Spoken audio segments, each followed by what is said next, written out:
El proyecto de restauración del ala del cuadro de la Anunciación de Fra Angelico viene muy dirigido hacia el área de Dorado, que es donde estamos trabajando, y es claramente así porque lo que vamos a intervenir es exclusivamente la parte de Dorado. Cuando se me plantea esta restauración, el ala tiene un repinte enorme, que poco a poco la restauradora Almudena Sánchez va rebajando, va sacando, y a raíz de eso nos damos cuenta que el ala tiene una composición completamente diferente a la que tenía originalmente, y se ve que tiene una curvatura completamente distinta.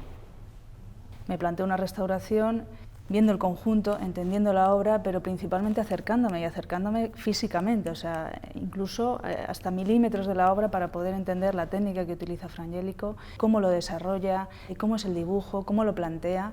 Y es una cosa complejísima, porque a medida que lo vas entendiendo, vas viendo que es mucho más y cada vez más.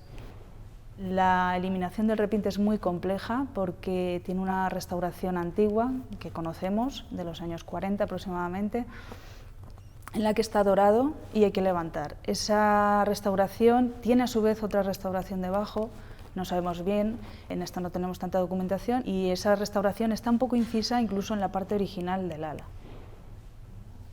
La intervención lo que busca es recuperar todo el original posible, incluso esas zonas que están intervenidas casi en él, ¿no? Entonces la reconstrucción matérica era muy compleja porque no era una línea plana perfecta, sino que he ido que ir conjugando esas dos orillas, digamos, de la laguna para unir.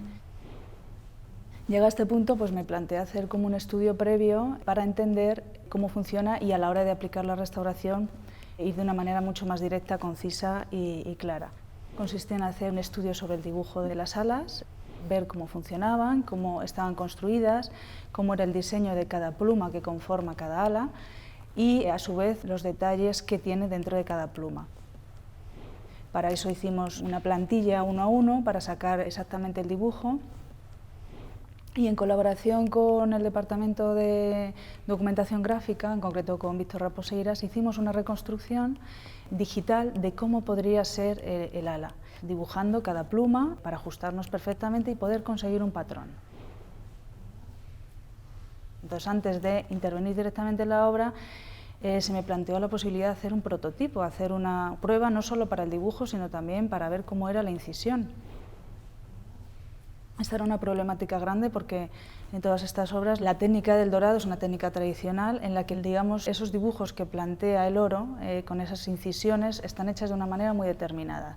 Se denomina un cincelado en el que se va hundiendo el oro para hacer esos dibujos. ¿Qué ocurre? Que en el ala no es exactamente esto. Nos dimos cuenta al estudiarlo que cada pluma es totalmente diferente en forma, en inclinación y en posición. Entonces decidimos que teníamos que investigar mucho más esto porque no se trataba de un cincelado, sino más bien un esgrafiado, que casi estaba dibujado, es como dibujar el ala incisa dentro de esa tabla, ¿no?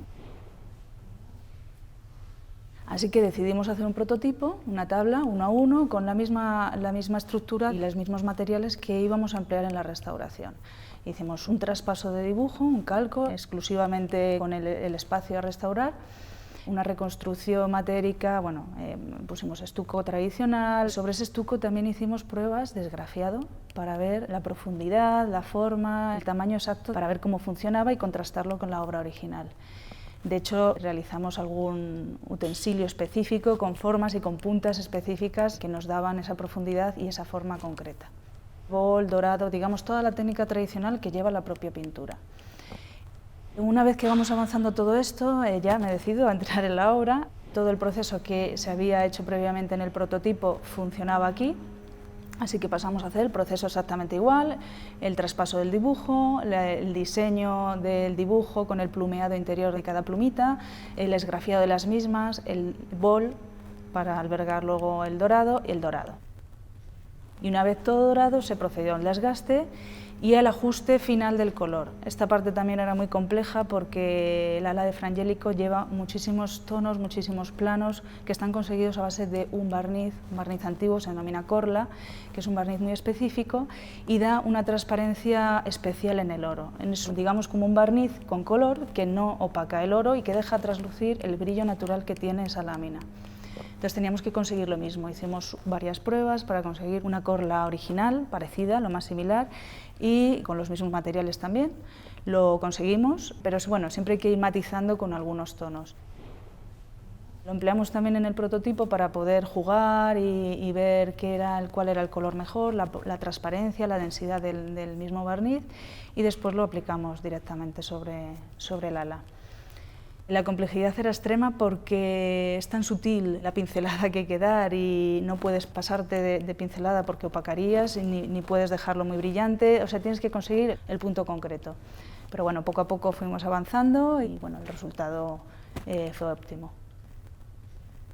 Dentro de todo este proceso no solo era la reconstrucción del ala, sino que también la línea de fractura recorría verticalmente todo el cuadro y atravesaba la parte de la manga, que también es una zona dorada, en la que el proceso hicimos similar al del ala. Hicimos todo este proceso de estudio, lo restauramos exactamente igual. En la misma línea había otra casuística, que eran los rayos. Los rayos estaban también desgastados por antiguas intervenciones y por esta pérdida, entonces había que reconstruirlos para dar continuidad a esa línea longitudinal que es muy importante dentro del cuadro. Los rayos tenían otra complejidad, que era la complejidad de esa regularidad de esa línea. Hicimos varias pruebas, viendo que la técnica era una técnica al mistión, con un dorado, con pan de oro, y decidimos hacer una técnica de enmascarado. Enmascarado en el sentido de acotar lo más posible en lo que es la línea geométrica del rayo. Para ello pusimos una cinta de enmascarar que nos dejaba exclusivamente la línea de pérdida donde iría el rayo. Realizamos el mismo tratamiento y después ajustamos el color. Y el resultado realmente fue muy bueno porque conseguimos esa regularidad que nos pedían los rayos, ¿no? Esa línea tan recta y tan directa que era lo que había que conseguir. Lo que percibo en el tratamiento de este dorado, de esta restauración, en el tratamiento de quién hizo esta obra, Frangélico, o el dorador que hizo esta obra, es que era una persona de una capacidad altísima. O sea, el hecho de poder estudiar todo esto y poder trabajar, te das cuenta que es increíble el grado de nivel y de técnica que tiene esta persona. A medida que vas avanzando en la restauración te vas dando cuenta que te va exigiendo cada vez más y cada vez más hasta un punto infinito, o sea, realmente infinito. Es intentar conseguir llegar ahí, conseguir todos esos planos, esa frecuencia que hace él de una manera que parece fácil, pero es increíblemente difícil.